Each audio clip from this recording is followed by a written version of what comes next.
Hi everybody, thank you for joining me today. I wanted to do a review for you guys on the Smashbox Camera Ready BB Water.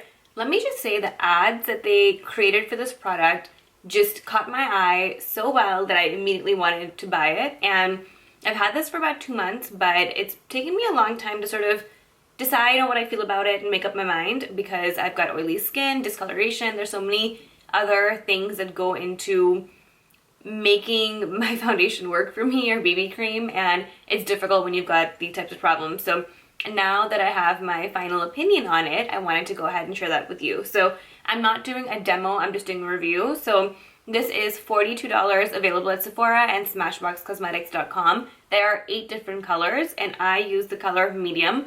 So I tried to use the medium dark, which is the second to darkest shade, because in products like this, I felt that it would make more sense to get something that is darker as opposed to lighter, because I can always lighten it by using powders and things like that, because I thought that going a little bit darker might help with coverage.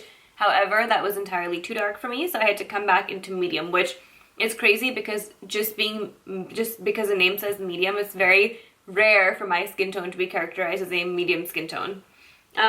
So a few pros and cons that I wanted to put out there. So I love the packaging of this. I think it's really innovative and fun. It's this whole dropper concept, which a lot of companies started to do recently. And you have this little part right here, which you press down on, and you get stuff into your little beaker and you drop it out by pressing down. So that I think is really cool. It's kind of like a no mess bottle, and this is a much higher quality bottle than the Cover FX custom cover drops, because this is sort of the same concept with the beaker and the dropper, sorry, and this stuff comes out from everywhere. So I like this a lot more. It's very sturdy, but it's still small enough to be able to travel with. Besides that, I think the formula is very different because being a BB cream, I don't expect much coverage. However, this one has a lot more coverage than most BB creams do. Let me go ahead and show you guys. So right here, I'm gonna go ahead and drop this in my hand, and you guys can see the consistency. It is runny. It definitely is like a watery sort of formula just by rubbing it a little bit.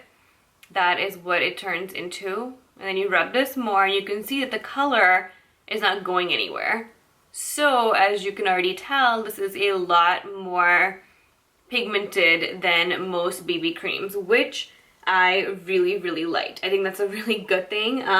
Because it doesn't feel heavy, but it still deposits more coverage than most BB creams do.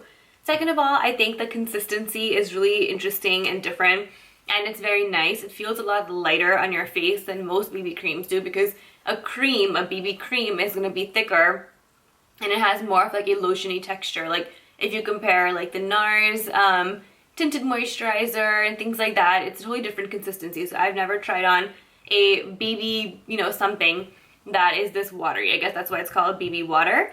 That being said, I think that I've just come to the conclusion now that products like this are never going to work for my skin just because I have so much discoloration.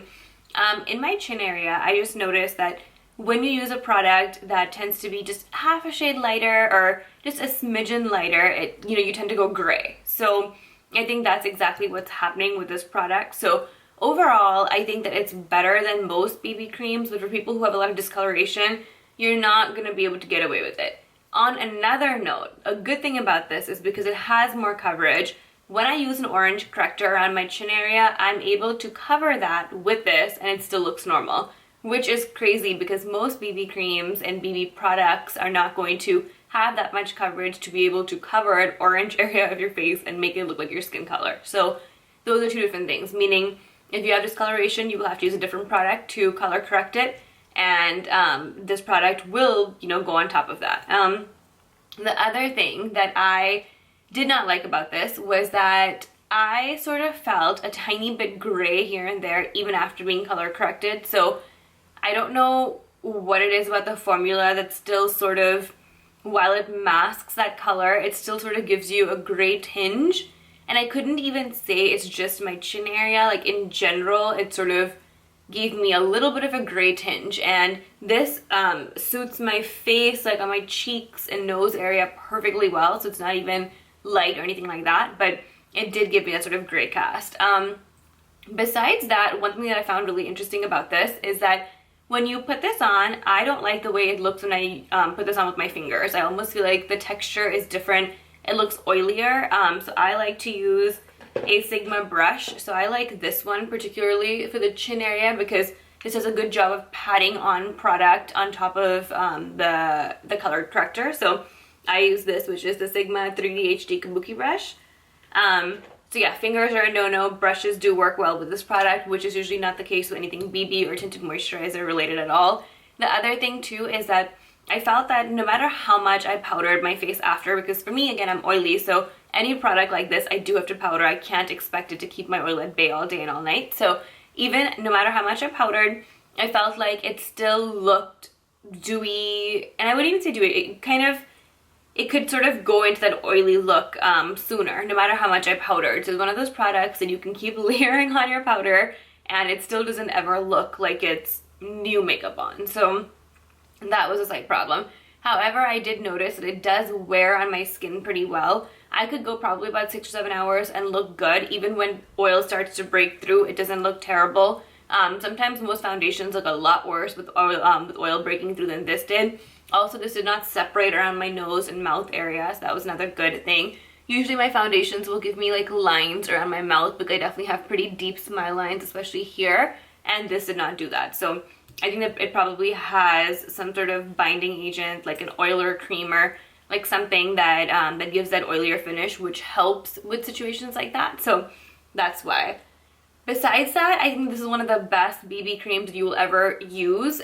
I would just say that for people who have skin problems, it might be a difficult product. It has a lot of coverage, which is wonderful, but discoloration is really causing a lot of problems when it comes to using products like this. So thank you guys so much for watching. If you have any questions or concerns, post down below and I'll be sure to get back to you guys. Bye!